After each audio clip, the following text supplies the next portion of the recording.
Hello, it's me, Rich Face, back again for my life, my way, my face buried in a book. And I am here for another book review. I know, right? I must have read a few books in the last few weeks because the onslaught of book reviews that is incoming is immense. I will admit, I will be honest, I struggled to get into the next book that I'm going to review. To the point where, I picked it up and put it down and picked it up and put it down and picked it up and read like a page and then would put it back down again. I tried reading before work, on lunch breaks. When I got home on the weekend, there was something about it that I struggled to get connected to. But I am so glad I persisted because I figured out why I was struggling so hard. So, we are talking about, by Devin Sloane, Live Again, which I've just realized I've been calling in my head Live Again, and I've just realized it's Live, not Live. So that's an interesting little tidbit as to what happens when words are spelled the same but said differently. But Live Again. It's a gorgeous book. It is It is different to what I had been reading. There is the reason that it took me out of my comfort zone. That is the best way of putting it. It took me out of what my comfort zone for reading has been, which I will admit, if it's on my Kindle, has been unadulterated spice. No other words for it. And young, based around young adults, is my reading habit of choice. This is a change of pace. It's still spicy, don't get me wrong. It's still spicy. But it's older characters. It's more matured characters who have lived a life, who are dealing with things more mature than anything else in any book I've read previously. So it did take me out of my comfort zone. It also managed to hit different nerves that I wasn't aware were little trigger points. Like, there were moments in this book where I was either laughing, crying, or just like, oh my goodness, where do I find a man like him? But okay, let's begin. It is the beanbag. It is... Beanbag chair was not a smart reading chair to make when you want to do book reviews, but we live and we learn, and I really like my book beanbag chair, so I'm not getting rid of it, so you just have to deal with the rustle that happens when I move. I do try not to move as much anymore. So Live Again is the story of Bex and Rhys. Bex, aka Rebecca, who has recently lost her husband, Jack. And you start off, and it's told in sort of flashback sequences, so you get to know a lot about Rebecca and Jack. And I think that is also what may have thrown me for a loop, is because I was expecting this love story of like the two main characters to be the two main characters.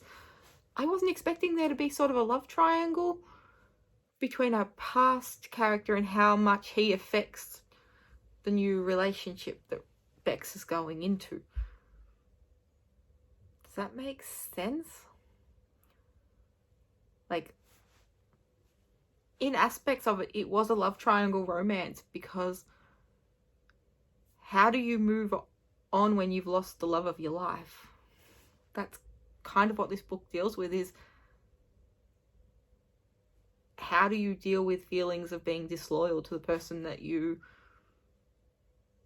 married and you love and you've lost too soon. And then you have Rhys, who has been through the same thing. He lost his wife. He does have 2 children because his wife passed in childbirth, but he has the 2 children. So he's had to raise his 2 children without his wife and their mother, the love of his life. So you've got these 2 characters who have suffered these great losses, finding each other. He is a carpenter, handyman, who's doing all the renovations on Bex's house. So Rhys is now doing renovations for Rhys. Rhys is now doing the renovations for Bex. And Bex in herself is still struggling because not only is she dealing with the loss of her husband, she also has, what is it?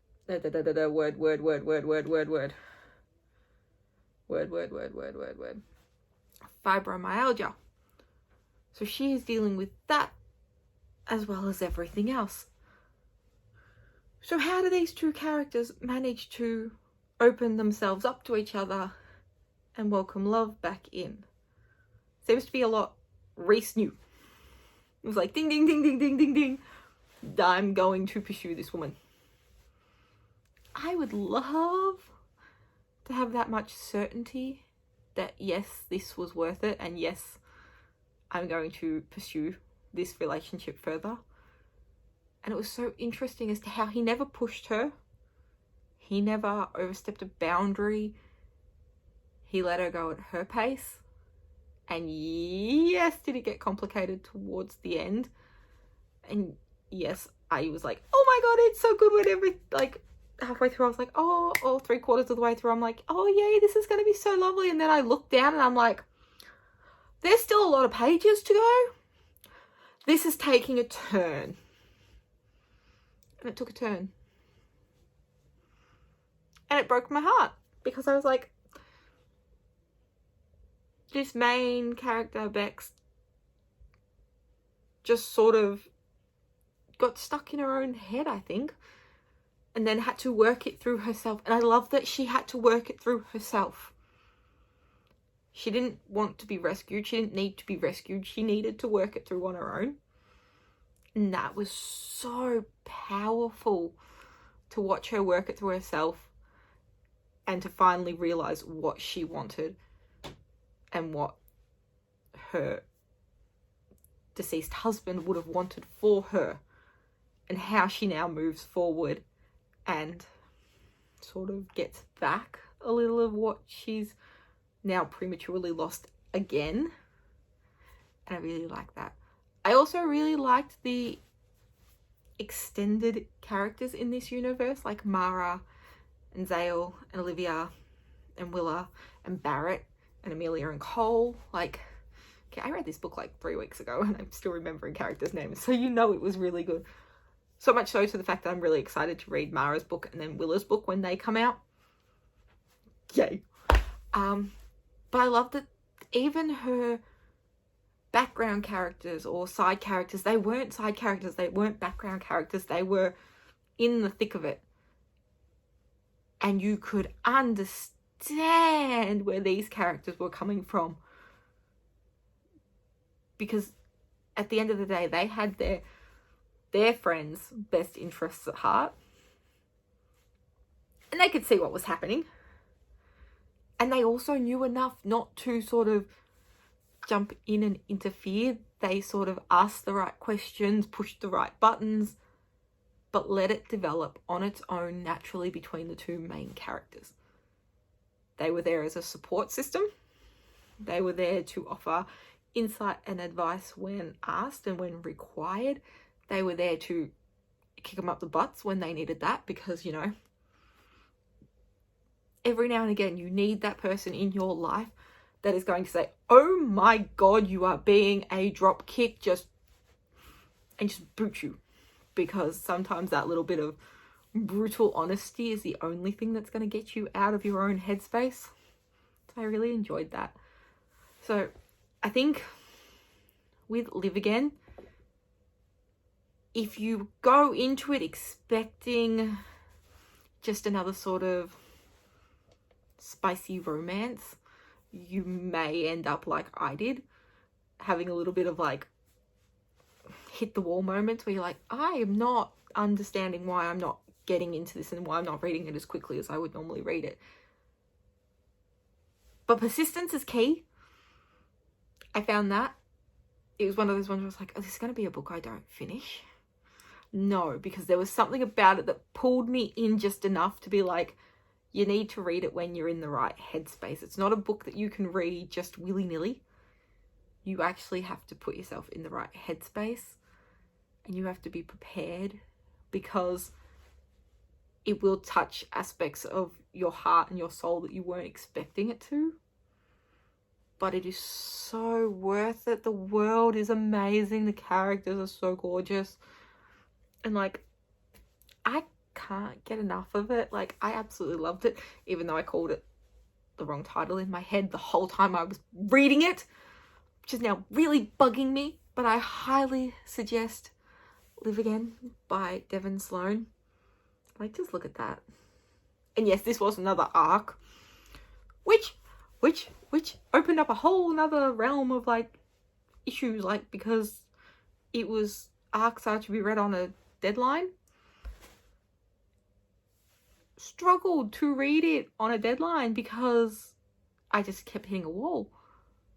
But I didn't want to not finish because I knew there was something coming that was going to, and I think it was about 4 chapters in that was like, I got it.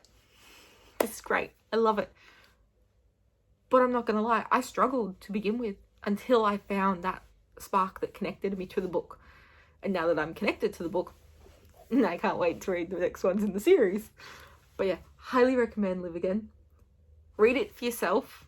Don't read it because it's all over your news feed or your TikTok feed or your Instagram feed.